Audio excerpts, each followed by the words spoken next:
Welcome back to the morning feed. Listener discretion is advised as we do discuss the ongoing nature and details of criminal and civil investigations, court process, and other information related to those situations.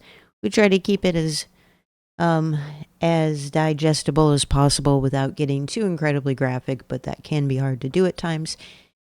Thank you for joining us. I just want to go over something really quick. We've never talked about this case from this platform before, but we have talked a lot about this case, this investigation into the disappearance of 3-year-old Lina. At least she was 3 years old at the time. She vanished from San Antonio, and we're going to go over some of the details because there has been updates in her disappearance once again. Not good updates. It seems every time we get an update regarding Lina, it's never good. It's never promising.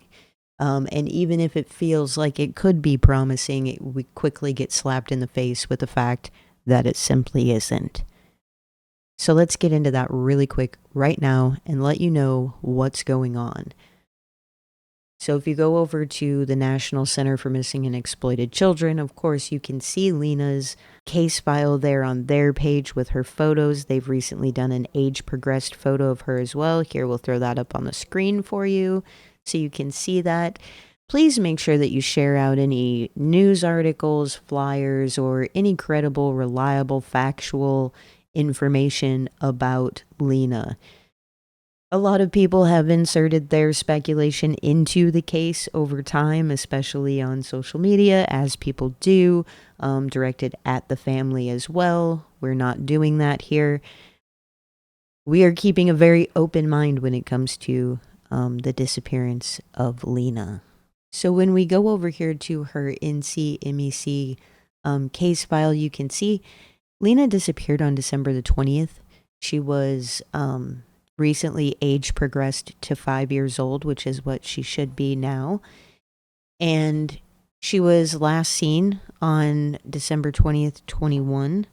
Lina was known to be wearing a red dress and a black jacket. Many people have seen the red dress and black jacket photo of her. This is another additional photo below of Lina. So Lina was last seen on December 20th at a playground in the 9400 block of Fredericksburg Road in San Antonio between 4:30 in the evening and 5:10, according to all of the reports that have come in about Lina since her disappearance. That seems to be the rough time frame, 4:30 p.m. to 5:10 p.m. of when she disappeared. Lina has brown eyes, straight brown hair. She was last seen wearing a black jacket with a red dress, black shoes, and many people have seen footage and video that shows exactly that. Lina's family is part of an Afghan refugee community in San Antonio. They arrived in the United States in 2019.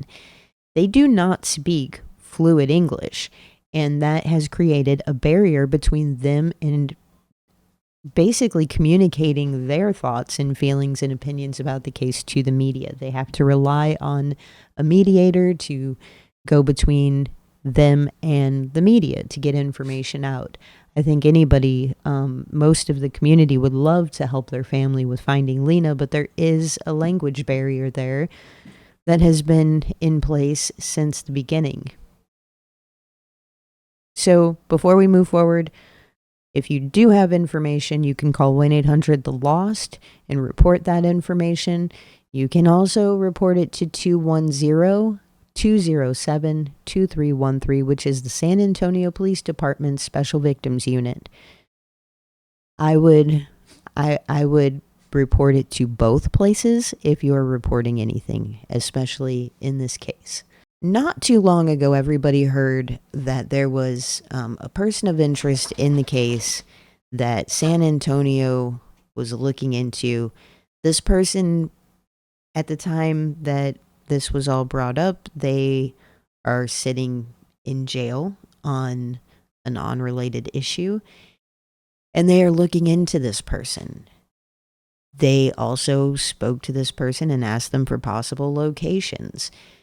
searches ended up coming out of conversations where they were seeking information that maybe this person might have about Lina's disappearance. An area right not very far at all from where Lina's family lived at the time was searched subsequently, and nothing was found. This was a very involved search. Many people saw it going down and were watching the feeds and just waiting for some kind of good news. None ever came. But I mean, they had big equipment out there. They were like they were doing some work. So fast forward to now. That was earlier this year. Fast forward to now, and it's now public information that the National Center for Missing and Exploited Children have offered a very specific type of help to the San Antonio Police Department regarding Lina's disappearance. That help is Team Adam. So I just want to go over really quickly with everybody. For anybody who does not already know what Team Adam is, there is information at the NCMEC about Team Adam that you can take a look at if you're interested, further than what I'm going to provide you today. But Team Adam is basically a program that is provided by the National Center of Missing and Exploited, or for Missing and Exploited Children. It deploys retired agents, retired law enforcement, anybody who's part of their program that could be of value in that situation. They deploy them to the actual site wherever the disappearance has happened. So they go there, and anybody that they send, whether it's, retired law enforcement or other professionals, they basically get to work. They show up and they get to work, and they're a huge help. And here's the thing. Law enforcement, many departments, they don't like to work with private investigators, members of the public, things like that. And many law enforcement departments will say, we can't share information with you as a member of the public, which I'm always fine with. I'm actually happy with, because that means that a department is protecting the investigation. However, when in reality, a lot of these departments are also not willing to accept your information that you're trying to give to them, and that's a really big problem. So I'm not saying that's what's happening here, but that does also happen, and that's so frustrating when they're not even willing to take your information. I don't want you to share anything with me, but take my information. That doesn't always work out either. So law enforcement can have unique ways of wording things to paint a certain picture that isn't always accurate. However, that's just a broad take, not specific to this situation. The thing is, Team Adam, they're consultants. Like I said, they're retired law enforcement professionals. One would think that seasoned, credentialed, retired law enforcement professionals who don't have podcasts or social media, that they're actively giving out details and information on cases on, you would think that they would be the most trusted resource for trying to find a missing child or just a missing person in general. But for whatever reason, they claim that it's because they don't want to share details of the case. San Antonio Police Department has denied the offer. They have turned it down and said they do not want the help of Team Adam on Lina's disappearance, and that's very troubling. And I understand it from some angles. However, if you know the ins and outs of this case, it becomes very troubling that they have done this. So please, please, please, please continue to share Lina's face. Continue to support her and the search for her in every way possible by sharing news articles, sharing her face, share her NCMEC case file. Keep getting her name and her face out there, because this is troubling in conjunction with other things that have gone on with the case. and in conjunction with what the San Antonio Police Department believes about the case. So I believe that it's important that we as a community share her photos, share her face, share her story, any updates, any older news articles. Make sure they're factual. Make sure there's, nothing in there that's not factual. Even the media can get it wrong sometimes, so sometimes you also need to check your sources and the information that they're providing. But I just want to kind of mostly leave it there. I just want people to know that this is going on and draw some attention to it. This has been in the know now for almost a week, and no one's really talking about it. So, and nobody really talks about Lena a lot in general.